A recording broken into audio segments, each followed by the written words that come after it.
안녕하세요. 그나무교회입니다. 벌써 1월 말로 접어듭니다. 시간이 참 빠르죠? 많은 것은 아니어도 삶의 기쁨들과 행복을 발견해가는 시간이었으면 좋겠습니다. 자, 누가복음의 여행은 계속됩니다.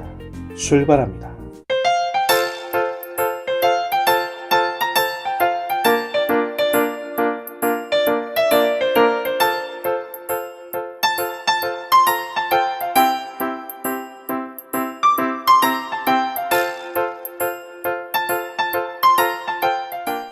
얼마 전 친한 동생이 제게 이렇게 말했습니다. 형, 하나님은 공평치 않아.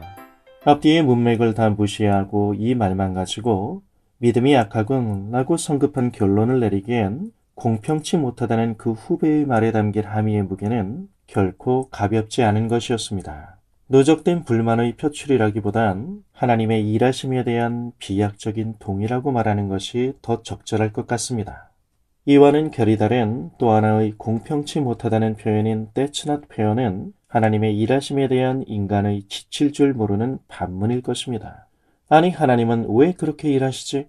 우리는 늘상 내게 유리한 방식으로 삶이 전개되기를 바라지만 아침마다 다시 돌아오는 매번 반복되는 삶은 그런 순진한 기도와는 달리 나에게 우호적이지 않은 환경과 사건들로 넘쳐나고 있습니다. 이것저것 다 해도 풀리지 않는 상황 속에서 효과 좋은 우회로로서 믿음의 희망을 걸어두지만 글쎄요, 그걸 믿음이라고 말하긴 좀 곤란할 것 같습니다. 신앙적 립 서비스는 뻔지르르 하지만 솔직히 사람은 누구나 자기 자신을 보호하기 위한 본능적 반응으로서 무엇보다 자기 자신을 꽉 잡고 있기 때문입니다. 우리의 속마음을 끝까지 봐본다면 우리가 정말 힘든 건 하나님의 뜻을 몰라서가 아니라 나의 바램을 근사하게 실현하기 위해 주님께 근사하게 응답받을 것을 기대하는 나의 속내와 하나님의 뜻 사이의 상대적인 격차를 직감하는 데서 오는 고통이 아닐까 싶습니다. 삶의 모든 영역에서 하나님의 일하심을 정의하기란 생각보다 쉽지 않은 이유는 최종적인 결론이 나오기까지는 주님의 일하심의 방식과 관련하여 우리의 한계성으로 인한 분명 보이지 않는 모호성이 우리에게 있기 때문입니다. 왜냐하면 우리는 인간이기 때문입니다. 인생을 살다 보면 그 나이의 자리에 서보지 않고는 절대로 알 수 없는 하나님의 일하심이 있죠. 하나님의 일하심을 보는 상식적인 눈을 굳이 신비적인 은사와 테크닉으로 연결시키고 싶어하는 분들의 사고와는 달리 이 시선은 하나님을 만나 함께 보내는 긴 세월을 흘려보낸 뒤에야 그 시간들의 누적을 통하여 키워지는 것이라 생각됩니다. 오늘 본문에 보면 말라기 선지자 이후 400여 년의 계시적 침묵의 시간 끝에서 여명이 밝아옵니다. 여러 세대가 지나도 아무런 진전이 없는 것 같은 상황적 현실 속에서 하나님의 말씀의 증거에 시큰둥해하는 이스라엘의 반응은 어쩌면 같은 성정을 가진 사람으로서 그 마음을 100분 이해할 수 있기에 그들의 시들해짐은 어쩌면 예견된 것인지도 모르겠습니다. 400년이라는 그 서먹한 공백을 메우기 위해 역사의 마지막 날에나 일어날 법한 분량의 곱백이나 되는 어떤 신화적 이벤트가 아닌 당시 대중의 시선에서 언저리에 위치한 아비아조에 속한 늙고 쇠약한 제사장 사가랴의 가정 속에 하나님이 개입하셔서 400년이라는 이 공백을 잡아당겨 사가랴 가정의 일상 속으로 잇대어 놓으십니다.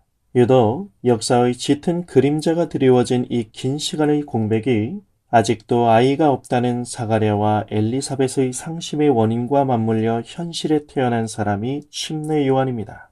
여기서 우리가 알 수 있는 것은 아무것도 없는 이 시간의 공백을 메꾸고 새롭게 시작하는 예수님에게 힘을 보태주기 위한 요한의 출생이 아닌 이 일이 약속된 출생이라는 사실에서 침례 요한의 출생이 예언의 성취이며 예수님께서 이루어 가실 구원 사역의 전조가 되는 것임을 알게 됩니다.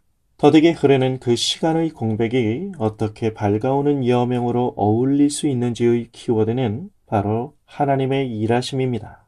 하나님 앞에 경건한 사람이었던 사가랴 부부의 신앙이 그들 개인의 일상에는 그다지 큰 영향을 주는 것 같지 않은 현실 속에서 침례 요한의 출생을 전하는 천사의 고제 앞에 사가랴가 보인 경건과 믿음의 반응이 항상 일치하는 것이 아니라는 사실을 보게 되는데요. 이해가 갑니다. 그게 사람이거든요. 바로 우리의 모습입니다. 솔직히 거창한 신앙적 구호와는 달리 모든 경우에 믿음이 이어지는 것은 흔하지 않을 뿐더러 실수를 동반하지 않은 사람이 없기에 집요할 정도로 일관성을 유지할 수 있는 사람도 없기 때문입니다.